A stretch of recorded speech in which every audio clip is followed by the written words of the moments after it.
Hei, see kanal on mul nüüd siin mõnda aega seisnud. Seda kõike põhjustel, et ma tahtsin teha neid asju siis, kui ma olen vähem stressis või vähem ülekoormatud või mul on vähem asju teha või ma olen vähem väsinud ja näen palju parem välja. Et ei jääks muljet, nagu ma olen kogu aeg loppis või mul on kogu aeg midagi viga. Aga siis täna on üks nendest päevadest, kus mul on jälle niisugune mõnus langus või see päev, kus ma ei jaksa eriti enam midagi teha, sest eelmised päevad ma olen olnud meeletult tubli.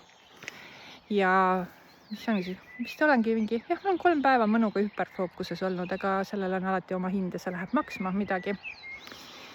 Aga kuna ma ei suutnud välja mõelda, mida ma teha tahaksin, siis ma lihtsalt olen olnud ja teinud eriti mitte midagi.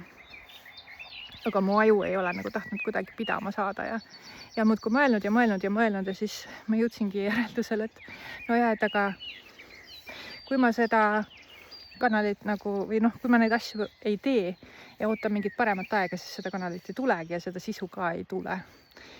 Aga tegelikult see oligi kõik algne põhjus, miks ma üldse hakkasin seda kanalit tegema, sest et kui me kõik peidame ära selle näo, kuidas meil igapäevane elu läheb või ei räägi nendest asjadest, siis täpselt nii kaua, kui inimesed teeme, saavad teised inimesed öelda, et sa oled nii laisk või sa oled nii tujukas või sa oled, ma ei tea, mis iganes. Ühesõnaga, me saame mingi kuhjaga täiesti ebavajalikke silte, millel ei ole tõega midagi pistmist. Nii et ma siis paningi täna ühe kevade hakul või ma ei mäletagi millal, aga igal juhul siis olid veel puud raagus ühe video ülesse sellest, kuidas igal heal päeval on oma hind ja nii paraku on.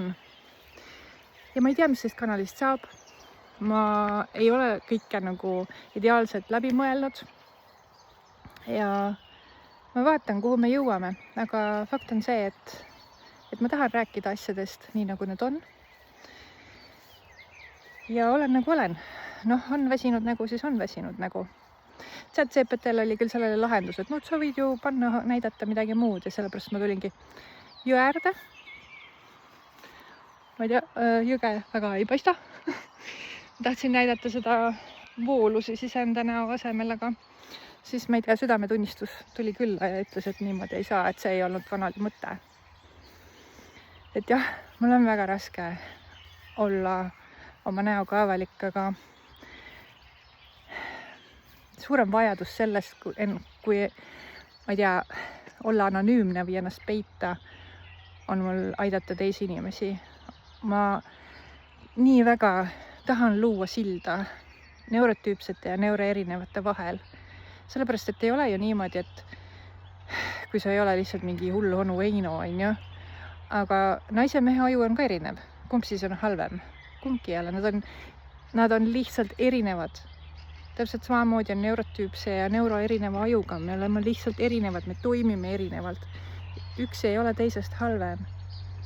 Ja ma usun, et kui me räägime nendest asjadest nii, nagu need on ja anname nagu inimestele võimaluse mõista, siis ühel päeval saavad neuroerinevad ka endale siia maailma kohajuga sündides ja ei pea selle eest nii karmilt võitlema, kui me praegu peame seda tegema.